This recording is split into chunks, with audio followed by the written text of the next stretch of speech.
Hey everybody, good morning. Been a little busy couple weeks, so I wanna go through everything I've been listening to. As you can see, I decorated a little bit. Um, it is the Halloween season and all, so should get spooky around this time. And my room is no exception. God, I'm still waking up a little bit. Sorry.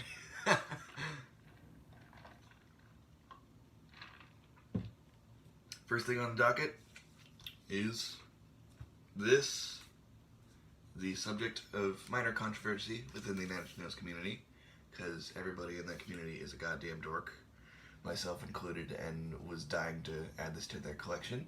Little did anybody know it was limited to just 2,000, and I have a copy. So I'm not too sad,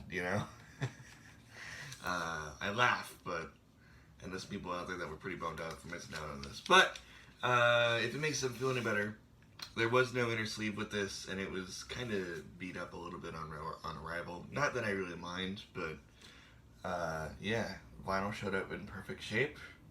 Some people noted had damaged records, like there were like little divots in the grooves. I think it was a pressing error or something. But yeah, there's a little etching on the back there. It's even the guys in Health have said like they weren't super blown away with the etching, but I don't care. I'm just happy to have this track on a physical format because I really like it. And getting introduced to this track through Nine Inch Nails introduced me to some really amazing stuff from Health. So I am just happy to have this. Next, once I get this put away here, that I managed to acquire were these Hand That Feeds singles. The first being the Photech remixes. Yeah, sometimes I get them a little bit confused sometimes, but this is the Photech remixes, not the DFA ones. Although I was looking for that because at the shop I was looking at, they had both available on their website. But this one was the only one that was actually there when I showed up.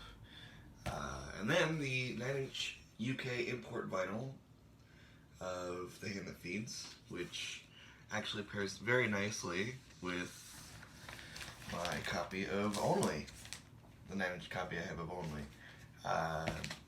My only thing I noticed with this is there's a pretty nasty scratch on the A side. Pretty nasty scratch. Like, it's very obvious. Like, a set of gigantic scratches on the record there. Yeah, they're pretty obvious. Hence, the price point on this was significantly reduced to what it normally is. Because, obviously, and actually, amazingly, it doesn't affect the grooves at all. Like, I was shocked when it played just fine on the stereo. I was completely blown away that this played just fine on my stereo. That was insane. And the price I managed to snag this at, considering it normally goes for like 30, like 25, 30 bucks for some reason. $4. $4. Which, honestly, the price it should be.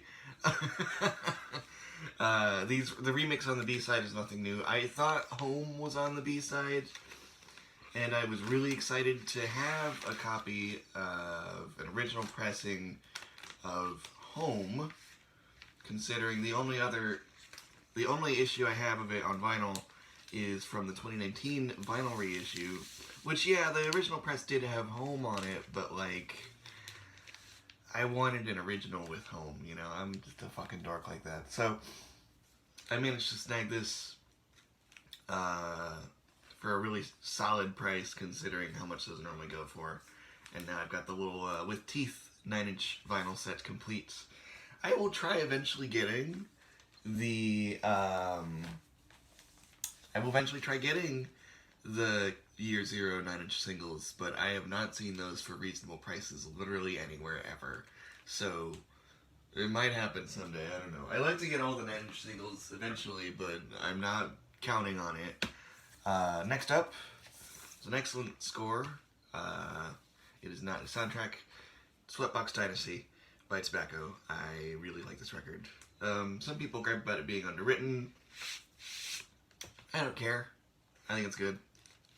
You know, so I like what I like. Thank you. And I actually managed to pick up the colored vinyl, which is, if you can tell, it's not really totally transparent because on the inside there is a giant swatch splatter blob of beige vinyl in there. It didn't quite come out as well as I've seen other presses come out, but it's still, you know, I have the matching colored vinyl press of Hot, Wet, and Sassy, and eventually get the rest of his stuff. God forbid he ever reissues it for a solid price. I mean, he does regularly, it's just it always gets scooped up really fast. Like Ultima 2 Massage, Fucked Up Friends, Maniac Neat, any of those records always get scooped up instantly and then sold for obscene amounts of money. It's ridiculous. But I love this record. I really like a lot of it. I think it's a solid Tobacco listen. The track Gods and Heat has been glued in my brain for like 2 months now. After that was Sorceress by Opeth. It was the 5-year anniversary, I believe, just this week. I think. It was like October 4th or something. Or something. It was very recent though, I know. And this is the press from the box set, which I do have. It is the silver and rosewood vinyl, which is actually, weirdly enough, it's one of the only records I have where it's differing colors for a record. Like I always, with colored vinyl, I always get like a matching colored vinyl set, and then this is the only one I have where it's like different colors for each, where it's a different color for each record. So that's neat. Let me get the rosewood out. There we go. Yeah. It's not as dark as the promo photos were leading me to believe, but wonderful press nonetheless. Happy to have scored this for a solid price, especially considering the normal record goes for like $40. So I figured, well, if the box set's really not that much and it's not available in the US, I might as well pick it up. Well, it's, you know, within a commute, within like a reasonable commute of it being in my area. So I was like, you know what, I like this record enough. And this one was the one that introduced me to Opeth, and I really, really, really like it. I think it's the best of their prog stuff, easily, by a mile. So I did just that, and I am a happy camper. I picked that up months ago, though. That was a while ago. I probably already showed it off or something. But that was cool to pick up way back over the summer. I've been listening to some David Bowie too, a lot of the later period stuff. The Next Day, Black Star, and then the No Plan EP, which is pretty badass with the vinyl press. It is a transparent blue splatter. Gorgeous. You can see the etching there. It'll show. Oh, it's upside down. There we go. Got the star there, and then the Bowie writing with the fragments of stars. And I think the no. Oh, it's just that. I thought they included the one from the cover on the etching too, but I guess they did not. The cover of the EP, that is. I'm specifying. Yeah. Excellent EP. I wish a couple of those tracks ended up on the actual Black Star album, like No Plan or Killing a Little Time. I think they would have added quite a bit to the record. But what do I know? And then also been listening to the actual main record, Black Star, which everybody and their mom has heard this and seen the vinyl, so I'm not even going to really bother showing it off. But this was an excellent pickup. I love this album a lot. One of my very favorites. Big influence listening to it. Just a very harrowing, exciting listen. Despite the subject matter, it is one of my favorite records to just, every time I listen to it, I hear something new, you know? So, it's one of those records where it's kind of, you know, a big puzzle for somebody to unlock and solve and get to the center of. So I like it a lot. After that, I've been listening to the new Cortini. Scuro Chiaro, I think is how you pronounce it, I hope. This is the clear press, which I have both the white vinyl and the clear press, but my white vinyl press showed up extremely damaged. Like, the jacket was super beat up, and the record was really warped. And thankfully nothing was really wrong with the record, other than some skipping on like the very first track on the B-side. But I didn't even bother ending up returning it just because it wasn't worth the hassle. So I just cracked and bought a different copy instead of the clear vinyl. Yeah, so there's the white vinyl. Waited a long time for that to show up in the mail. It was coming from the Mute store, so it took a while, of course. What I'm hoping they do this year is, like they did with Volume Massimo and Avanti, is I hope Mute puts out a cassette of this record, because then I can just continue to have his stuff on cassette, because it's badass, and I'd like to keep the tradition of a lot of his stuff being put on cassette, because collector, duh. Yeah, the white vinyl I noticed actually has a different color to the clear vinyl. Like the clear vinyl cover is a little bit lighter. This one is a little bit more of a purple tinge to it. I don't know. Maybe it's just me, but I noticed something about that, and I thought it was pretty cool. Yeah, I really like this record. I don't like it as much as Volume Massimo, which is my personal favorite. But I still really like a lot of it, and I think it's damn good to listen. And a worthy, like, I feel like it's worthy of being, you know, of using the same art style and similar vibe as Volume Massimo, but while still doing something very different. But that's, you know, whatever, beside the point. And then lastly, I've been listening to the band Health a lot, which I really have grown to like. If you've noticed on my blog at all, I don't shut up about them, and if you talk to me about music for 2 seconds, I will talk about Health at some point. I've grown to really appreciate their stuff, and I've got pretty much all their records except for the disco ones. Volume 4, which is black vinyl. Excellent record, excellent. That one.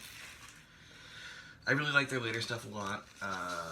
I like Get Cutler too, and I like the first one, but I think they really honed their craft with Death Magic and beyond.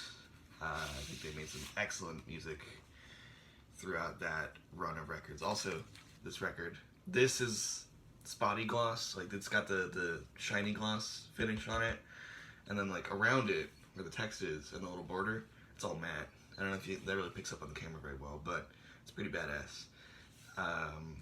Love the little details like that in the music and the packaging and stuff. Death Magic is probably my favorite. Like Volume 4 and Death Magic are basically tied for me. It's a really hard pick between the two. I can't say I like one substantially more over the other, but I like both of them a lot. And I even have a cassette of Death Magic.